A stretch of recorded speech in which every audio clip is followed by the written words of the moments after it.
Buenos días a todos, hermanos.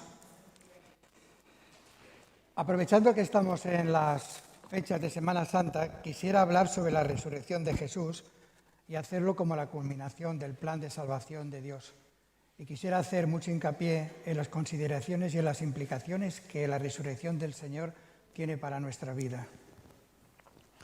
Por eso he elegido 1 Corintios 15, porque es un texto que enfatiza mucho, precisamente, que la resurrección no fue un trámite más, sino que resalta que es de una importancia capital para nuestras vidas. Pues vamos a orar y comenzaremos. Señor y Padre, te damos las gracias por este nuevo día de vida que nos has regalado, Señor. Un nuevo día, Señor, que nos permite estar juntos aquí como pueblo tuyo, Señor, y que nos permite hacer memoria, Señor, de todas las maravillas que tú has hecho, Señor, en nuestra vida, Señor. Y en estas fechas que se aproximan, Señor, en los que podemos conmemorar cosas tan importantes como es tu pasión y muerte y resurrección y ascensión a los cielos, Señor, pues queremos, Señor, que tú hoy abras los corazones, Señor, y que a mí me des palabras, Señor, para poderme expresar bien, Señor. Pues, Señor, queremos descansar, Señor, en ti y queremos dejar esta reunión a tus pies y lo queremos hacer en nombre de Jesús. Amén. Para entrar dentro del contexto, como tengo por costumbre, me gustaría hacer un poco de historia, porque esto ayuda a entender las cosas mucho mejor. La fiesta de la Pascua quedó instituida por Dios para el pueblo judío de obligado cumplimiento y lo tenemos en Levítico 23:5. Era la fiesta más esperada del calendario judío. La Pascua se celebraba el día 14 del mes de Aviv, que es un periodo comprendido entre lo que serían nuestro marzo y abril. Y se celebraba con la primera luna llena después del solsticio de primavera. Cayera en el día que cayera, ya fuera sábado, entonces no existía el lunes, existía el primer, segundo, tercer, cuarto día de la semana. Esta fiesta conmemoraba el éxodo del pueblo judío y cruce del Mar Rojo. También conmemoraba las fiestas de primavera. Y sobre todo conmemoraba el día en el que el ángel exterminador eliminaba a los primogénitos egipcios al mismo tiempo que quedaban a salvo los de los hebreos. Y todo por una sangre con el que pintaron los postes y los dinteles de su casa. Una sangre que conmemoraba ya entonces la que sería la verdadera sangre, el verdadero sacrificio que en su día y que recordamos ahora que Jesús haría. En realidad se llamaba Pascua por la unión de tres fiestas. El día 14 era la Pascua propiamente dicha. El día 15 se celebraba, al día siguiente se celebraba la fiesta de los panes sin levaduras, que duraba una semana. Pero antes de que acabara la fiesta comenzaba otra fiesta, que era la fiesta de las primicias, o la fiesta de los primeros frutos. Es decir, que teníamos tres fiestas seguidas con la tercera fiesta embutida en la segunda. Y esto no fue un puro capricho de Dios, porque en la primera fiesta, la Pascua, se celebraba la pasión y muerte del Señor. En la fiesta de los panes y levaduras se celebraba precisamente el entierro, la sepultura del Señor, ese tiempo que permaneció en el sepulcro. Y 3 días después de la Pascua, el día 17, se celebraba la fiesta de las primicias, que fue la fiesta en la que resucitó el Señor, la fiesta de los primeros frutos. Es curioso porque el Señor nació en Belén, que se llama Casa del Pan, y fue a morir en la fiesta de los panes sin levadura. La ley de Dios mandaba proveerse el día 10 de un cordero que debería de habitar contigo hasta el día 14 en el que tenía que ser sacrificado. ¿Y sabéis qué día entró Jesús en Jerusalén? Pues sí, precisamente entró el día 10. Dios proveyó de su cordero para el sacrificio, pero no para cualquier sacrificio, sino un sacrificio a través del cual ya no harían falta todo el resto de sacrificios que se habían hecho.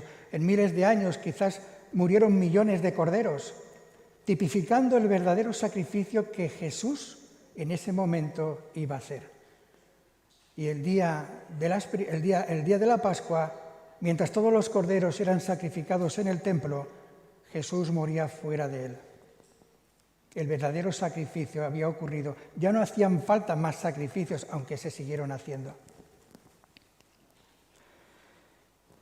Y quisiera contestar, para acabar esta primera parte, así que en el que hablo, como os he dicho, un poco de historia. Me preguntaron hace 2 días una pregunta que dije que la contestaría hoy, porque puede ser de interés para muchos de vosotros. Será breve. Los judíos y los cristianos al principio celebraban las fiestas en las mismas fechas, pero con el tiempo se llegó a la conclusión de que los judíos eran los malos porque habían matado al Señor. Además, no había sentido el celebrarlo en las mismas fechas que ellos porque celebrábamos cosas distintas, porque lógicamente los judíos no celebraban la muerte y pasión de Jesucristo. Así que en el edicto de Nicea, con el emperador Constantino, se determinó cambiar estas fechas. Y entonces los judíos siguieron celebrándolo como siempre, pero nosotros cambiamos las fechas. Y pasamos a celebrarlo después del equinoccio, igual que ellos, pero cuando llegaba el equinoccio, o sea, el primer día de primavera, lo que hacíamos era esperar al domingo, porque el Señor resucitó en domingo. O sea, que esperábamos el domingo, y el domingo además tenía que coincidir con luna llena. Y si no coincidía con luna llena, pues esperamos a que coincida. Por eso es el motivo porque la Semana Santa cambia de fecha cada año. Se abre un abanico que va desde el 21 de marzo hasta el 25 de abril. Y este año pues toca ahora en estas fechas. Pero solo con la muerte del plan de salvación de Dios estaría incompleto. Porque si solamente tuviéramos una gruta o un sepulcro con unos huesos, realmente no tendríamos nada. Tendríamos un lugar como tienen otros dioses o tienen otros santos, un lugar como la Moreneta para ir de vez en cuando, pues de procesión a verlo y ya está. El plan de salvación no podía acabar así porque dice la palabra que Jesús había derrotado al pecado y junto con el pecado lo peor de todo, que es la muerte. Entonces, si Jesús ha derrotado al pecado y a la muerte, no tiene ningún sentido que haya un sepulcro con Jesús dentro. Por eso tenemos un sepulcro vacío. No puede ser de esa manera, pero eso, claro, no acaba ahí. Porque si solamente tuviéramos la resurrección así, tal cual, también estaría incompleta. Porque entonces la pregunta que nos haríamos ahora es, ¿y dónde está ahora Jesús? ¿Y dónde fue Jesús cuando resucitó? Y aún así, pues hay muchas, ya lo habréis oído, que dicen que después de la resurrección Jesús estuvo en la India y no sé en cuántos países más, ¿no? Por eso es importante Lucas 24:50, porque ahí nos habla de la ascensión de Jesús al cielo. Jesús hecho la misión que el Padre le había encomendado, Jesús vuelve al lugar de donde vino y dice la palabra que está sentado a la diestra de Dios. Jesús nació, murió, resucitó y ascendió a los cielos. Un plan perfecto y sin fisuras. El hombre no fue hecho para morir. La muerte no apareció como algo natural en el hombre. Siempre hay una sensación de existencia permanente en el corazón de los humanos. El hombre fue hecho por Dios y para Dios. Y el pecado produjo un vacío en el hombre que el hombre ha intentado a través de tiempo y tiempo llenar con otros dioses y con otras cosas. La palabra dice que Dios puso eternidad en el corazón del hombre. Y desde el hombre moderno hasta la tribu más remota, creen en un Dios inventado por ellos mismos y creen también en una recompensa basada siempre en la supervivencia después de la muerte. Precisamente la semana pasada en Vendrell hablábamos, la persona que presidió lo comentó, aquel episodio en el que un leñador va al monte y corta un tronco y con ese tronco pues voy a comer, pues corto de ese tronco parte de la madera y me hago la comida. Luego tiene frío, corta más madera y se calienta con esa madera. Y luego, pues con el resto del leño me voy a hacer un Dios. Le da forma, se arrodilla delante de él y le dice, tú eres mi Dios, en ti deposito mi confianza, tú me salvarás. Es un absurdo, ¿verdad? Pero esto mismo, con algunos matices, es lo que hace en general el ser humano. Solo en Dios hay salvación, pero hay un problema, ¿verdad? Porque pecamos. Y con el pecado la esperanza de un destino mejor pues se diluye. Pero Jesús apareció con una gran noticia, su evangelio. Unas buenas nuevas que nos dicen que el pecado y todas sus consecuencias que se derivan de él estaban derrotados. Y entre ellos, la peor de todas, la muerte. Y en consecuencia nos encontramos ante la cuestión más desconcertante que se haya planteado el espíritu humano, pues crea la separación irremediable entre la fe y la incredulidad.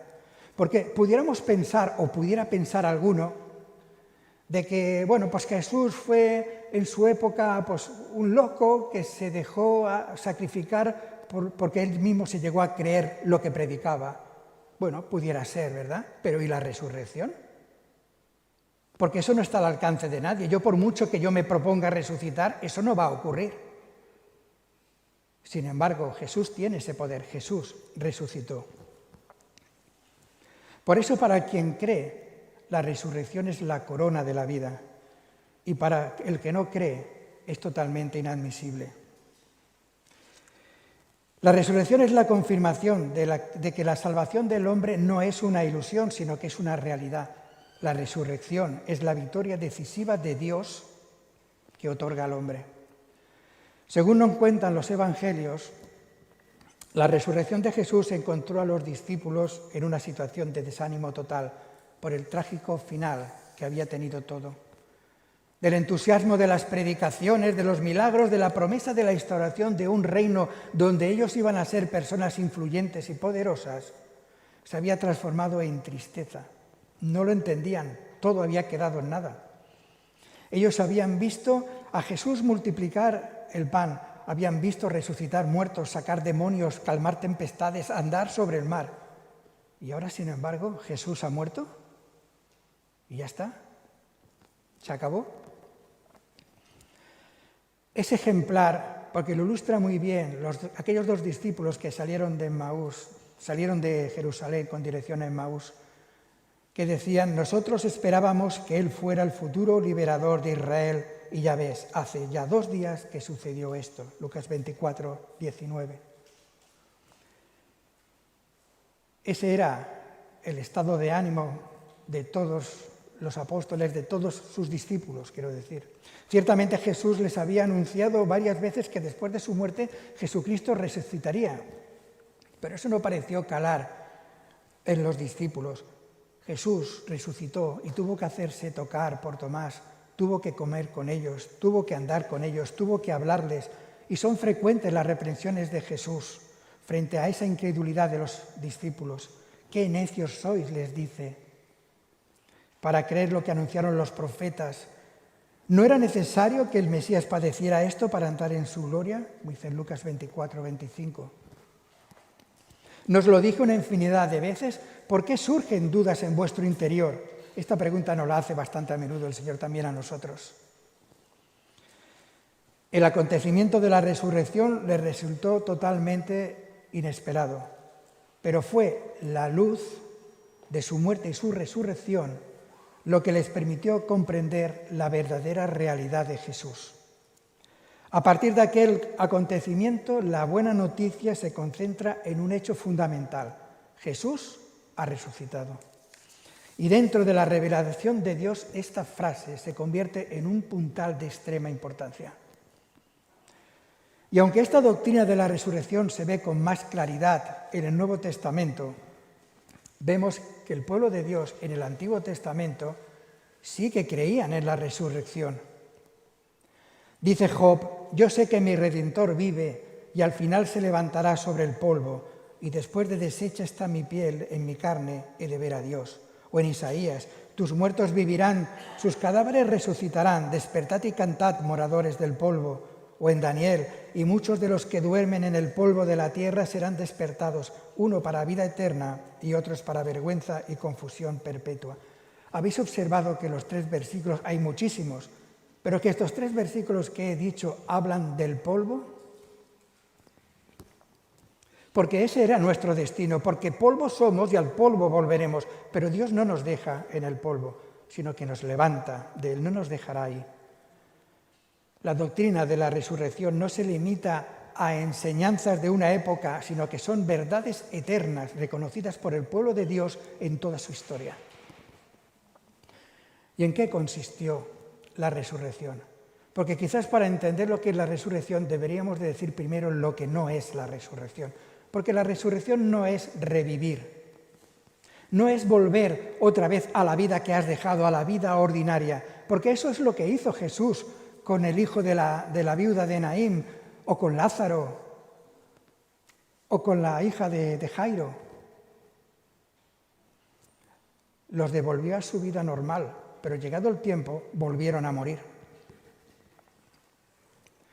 Tampoco se trata de una reencarnación, como admiten el hinduismo y admiten el budismo, que consiste en la transmigración del alma a un cuerpo distinto.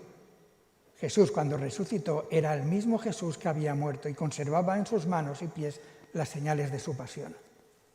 No es tampoco el recuerdo vivo de Jesús que había ocasionado en sus discípulos la convicción de que Jesús seguía vivo, sino que el encuentro con el Jesús resucitado fue lo que motivó en ellos la fe en la resurrección, no al revés. Y tampoco se trató de una realidad inventada por los discípulos, no se trataba de un fraude o de una alucinación. Porque ¿qué significa la resurrección para nosotros? Dice Pablo, Romanos 10:9, si tus labios profesan que Jesús es el Señor y tu corazón cree que Dios lo resucitó, serás salvo.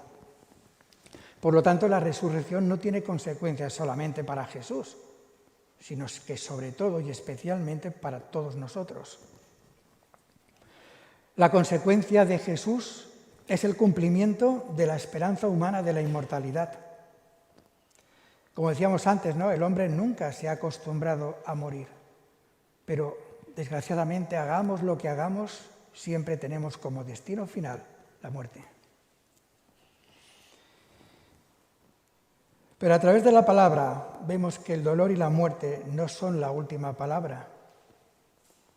A través de la resurrección vemos que la vida no es un enigma sin meta ni salida. Lo que le ha pasado a Jesús nos pasará también a nosotros. La resurrección de Jesús es fundamental y garantía de nuestra propia resurrección. La resurrección de Jesús nos da nuevas energías para soportar las dificultades de la vida. Hemos aprendido que Dios no ha creado hijos para que acaben en el sufrimiento. Sabemos, porque lo dice la palabra, que nuestras cruces, las que cogemos todos los días y con las cuales le seguimos, dice que acabarán en felicidad. O como decía David en los Salmos, ¿no? Que nuestro llanto acabará en cantares de fiesta. Que todos los que creen en Cristo y le siguen sabrán un día lo que es verdaderamente vivir. También en la resurrección de Jesús hace posible nuestro encuentro con Él, porque Jesús, estando ya con el Padre, lo que hace es estar intercediendo por nosotros continuamente. Jesús se hace presente en la vida de cada uno de nosotros, en nuestro caminar, en nuestro ser, en nuestro estar. Dice, yo estaré con vosotros todos los días hasta el final del mundo. La vida de cada uno la viven dos, Jesús y tú. Y esta presencia pues acontece con especial interés, con importancia, diría yo, no interés, sino importancia en el momento en el que tomamos los símbolos. Porque en el pan y en el vino no solo recordamos su pasión y muerte y resurrección, sino que estamos participando de su vida y de su muerte hasta que lleguemos al encuentro definitivo con Él. Además, la resurrección del Señor creó la Iglesia. Los discípulos se escondieron, tenían miedo. Y no sabemos el tiempo que hubieran estado juntos hasta que cada uno pues, hubiera vuelto a la vida anterior de conocer al Señor. Sin embargo, la resurrección del Señor lo que hace es aglutinarlos ya y formar ya la verdadera familia que es la Iglesia. La comunidad que han conocido y han creído la buena noticia de la resurrección. Y la resurrección también nos envía como testigos a todo el mundo. Las apariciones de Jesús encargaba Juan 20:21, como el Padre me ha enviado a mí, así os envío yo. La victoria en la cruz, ratificada en la resurrección, no es algo particular, personal, sino que debemos hacer participar a todos aquellos que tengan interés en conocerlo. Pero nosotros, los creyentes, no los incrédulos, sino nosotros, muchas veces representamos el papel de Tomás. Si no veo sus manos con los agujeros, si no introduzco mi mano en el costado de Jesús, no creeré. Y Jesús le dice a Tomás, porque has visto, has creído, bienaventurados aquellas personas que pueden ver, que pueden creer sin haber visto. Y nosotros somos esos bienaventurados, porque hemos creído sin ver. Eso es la fe. La incredulidad de Tomás es modelo del hombre actual. Y no me refiero, como decía, solamente a los incrédulos, sino a nosotros, porque hay muchos creyentes que han dejado la fe incondicional y lo que han hecho ha sido subirse a la lógica y a la razón. Si no lo veo, no lo creo. Esta frase tan repetida en el mundo habla por sí sola de lo que es el hombre. El hombre necesita ver para poder creer. Necesitas ser convencido cuando el Señor habla, lo que quiere es convertirte, no convencerte. Son personas que le preguntan a la Biblia, si es que la leen, ¿por qué y para qué? No, eso es lo que dice la Biblia, pero lo que ellos quieren saber es cómo. Señor, dime cómo has hecho esto, cómo has hecho lo otro. Y si me convences, entonces creeré en ti. Los antiguos cristianos que ni siquiera tenían Biblias, creyeron en la resurrección de Jesús por el testimonio de otras personas a las que no habían conocido. Y precisamente en esa situación estamos nosotros actualmente. Nadie de aquí ha visto a Dios. Nadie de aquí ha hablado con Dios salvo por oración, pero ya sabéis a qué me refiero, de tú a tú. Sin embargo, todos creemos en Dios y todos esperamos en Dios. Porque aunque no podamos verlo, podemos sentirlo. La resurrección es también la culminación de la revelación. Lo ha leído Dani, y si Cristo no resucitó, vana es entonces nuestra predicación, vana es también vuestra fe. Pablo ve en la resurrección el fundamento de la fe cristiana, es la plenitud de la revelación. Y podríamos decir, bueno, pero eso ya se consiguió, porque si el Señor ha muerto en la cruz, pues nos ha perdonado los pecados, independientemente de que haya resucitado o no. Puedes pensar que igualmente ya estaba hecho, pero la resurrección era necesaria para que se completara la nuestra.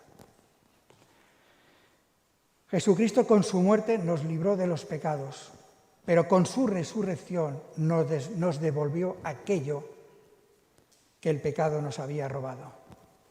Es decir, nos abrió las puertas de la vida eterna. Nos hizo semejantes a Adán antes de pecar.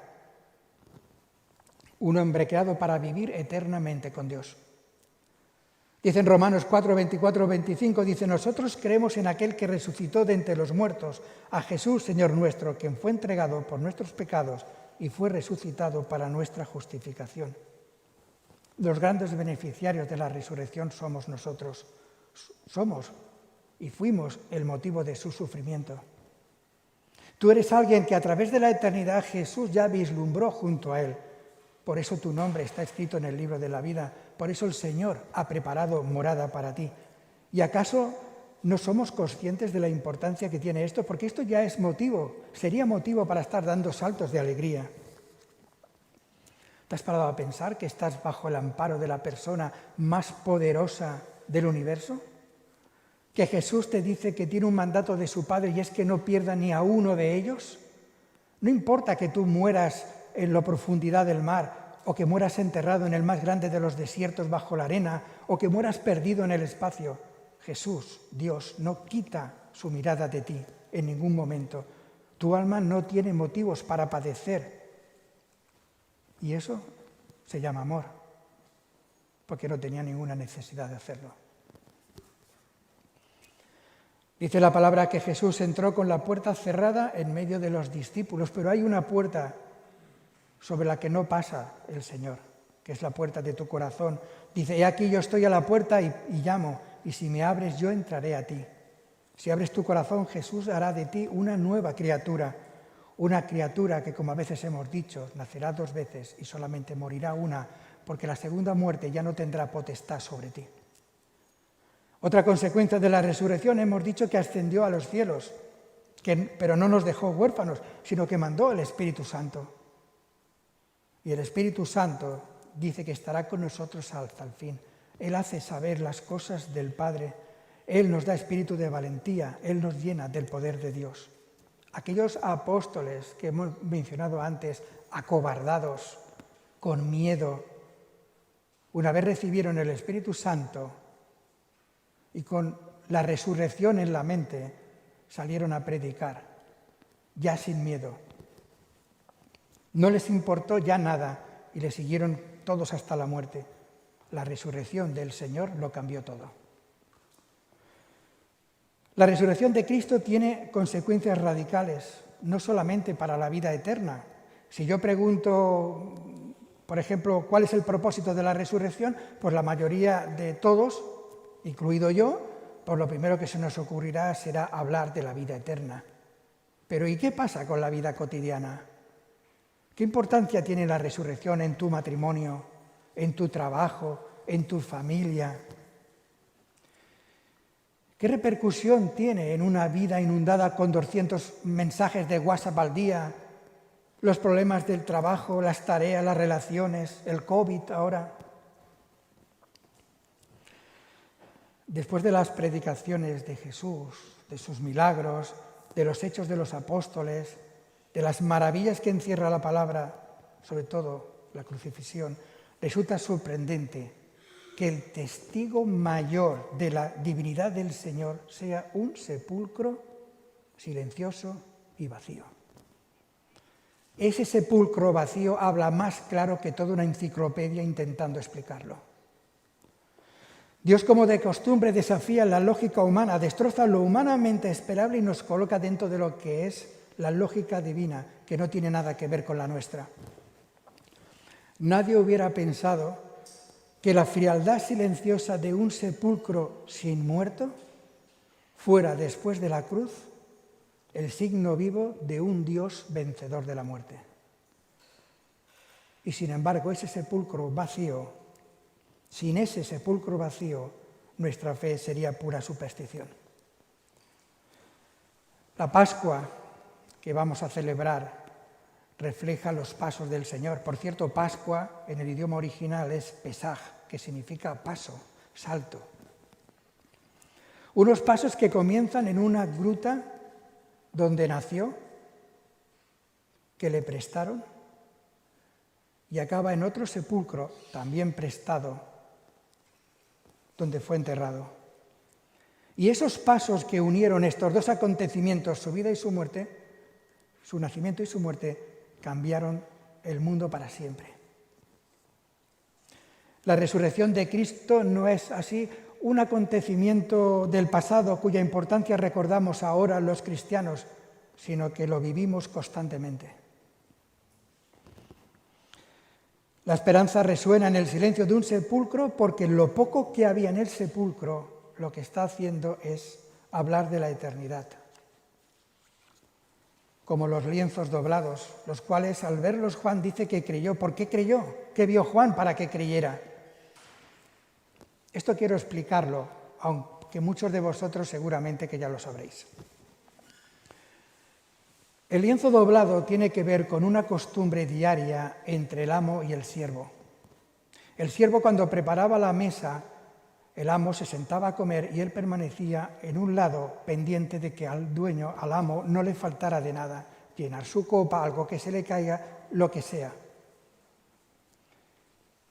Si el amo se limpiaba la boca, las manos, la barba y hacía una bola con el trapo, con la servilleta y la tiraba en la mesa, eso significaba, he acabado, puedes recoger la mesa. Pero si lo que hacía el amo era doblarla o colocarla bien colocada junto al plato, el siervo nunca recogerá la mesa, porque eso significa volveré.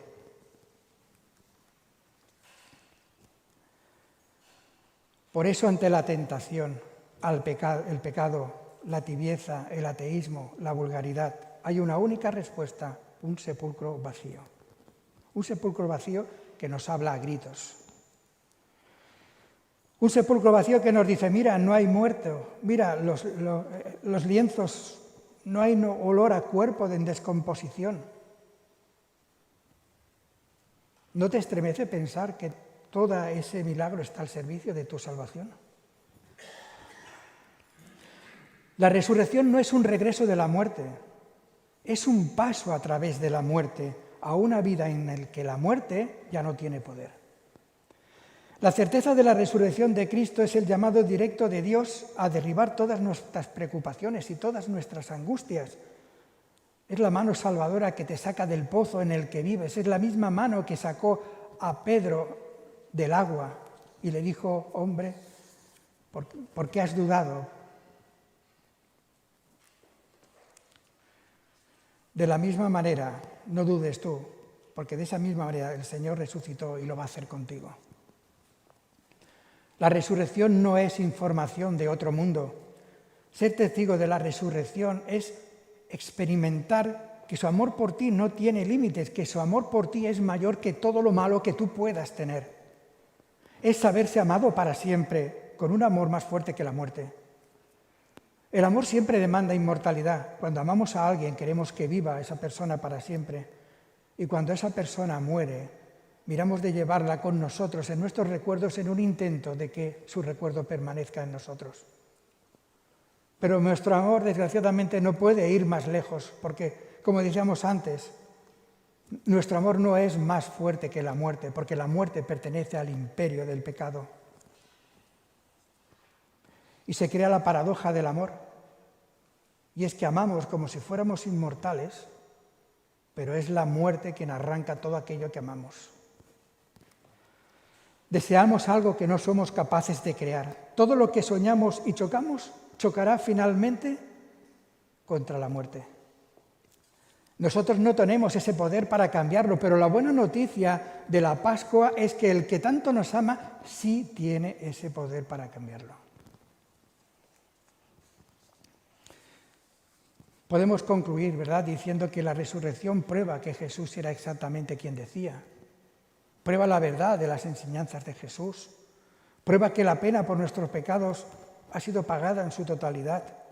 Garantiza que Dios puede levantarnos de la muerte a nosotros y proporcionarnos una vida eterna. Podríamos citar muchos episodios de la Biblia, ¿verdad?, como el día de la transfiguración del Señor, en el que aparecieron Elías y Moisés, los representantes de la ley y los profetas, y estaban ahí hablando con el Señor. Eso no fue una ilusión, eso fue real. Dios dice que Dios no es Dios de muertos, sino de vivos, y todo el que muere para el Señor no muere, sino que vive para siempre. Y la resurrección garantiza el regreso del Señor Jesucristo. Porque si tuviéramos unos huesos, como decíamos al principio, en un sepulcro, ¿quién nos garantizaba que había resucitado o que algún día vendría? Ese sepulcro vacío habla claramente de que el Señor no está ahí, que el Señor está donde dice estar. El amor de Dios no es un sentimiento empalagoso, ni romántico, ni sentimental, es el amor ágape, el amor del autosacrificio. Y Él demostró este amor enviando a su Hijo a la cruz para pagar por nuestros pecados, para pagar el castigo que nosotros merecíamos, perdonando nuestra rebelión con Él y enviando a su Espíritu Santo para que habite en nosotros, para que de esta manera podamos amar como Él nos ama. Estas son palabras sublimes de la Biblia. Pero es que las palabras más sublimes, los momentos más portentosos, las maravillas más impresionantes que encierra la palabra, por culpa de repetirlas domingo tras domingo, se pueden convertir en algo cotidiano, en algo ordinario, y perder toda la fuerza y todo ese encanto que deberían de tener en nosotros.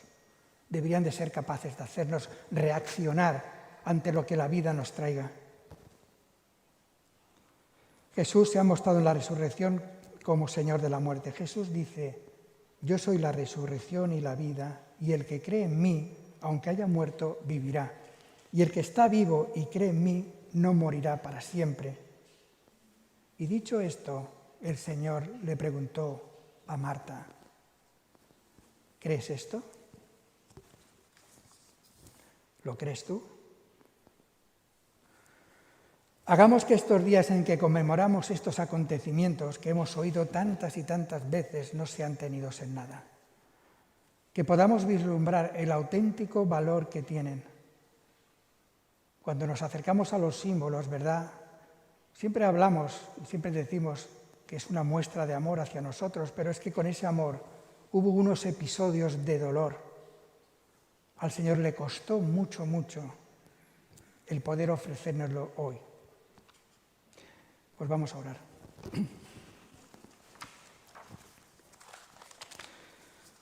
Señor y Padre, gracias por este tiempo, Señor, que hemos tenido, Señor, para abrir tu palabra, Señor. Gracias porque podemos hacer memoria de tu amor, Señor, reflejado en la cruz, Señor, y gozarnos, Señor, con tu resurrección, Señor. Ayúdanos a mantener el gozo de sabernos amados hasta un punto, Señor, que escapa a nuestra comprensión, Señor. Señor, que como hemos recordado, no olvidemos que tu amor por nosotros trajo dolor, Señor, y trajo sufrimiento, Señor. Gracias, Señor, porque no acaba todo en la muerte, Señor, sí, que nos has prometido la vida eterna, Señor. Y mientras llega ese momento, Señor, tú sigues cuidándonos, Señor, sigues protegiéndonos, sigues amándonos, Señor. Y Padre, ¿qué podemos decir, Señor? ¿Qué palabra podemos decir que esté a la altura de lo que tú has hecho por nosotros, Señor? No existe tal palabra. Por eso, Señor, queremos decirte hoy, Señor, un sencillo pero sincero, Señor, gracias, Señor, esperando aquel día, Señor, en el que estemos contigo, Señor, que podamos con nuestra propia voz y cara a cara podértelo decir, Señor. Pues, Señor, bendice a tu iglesia y, Señor, pues te ponemos el resto del día y el resto de esta reunión, Señor, para que tú lleves todas las cosas. Te damos las gracias y lo hacemos en nombre de Jesús. Amén.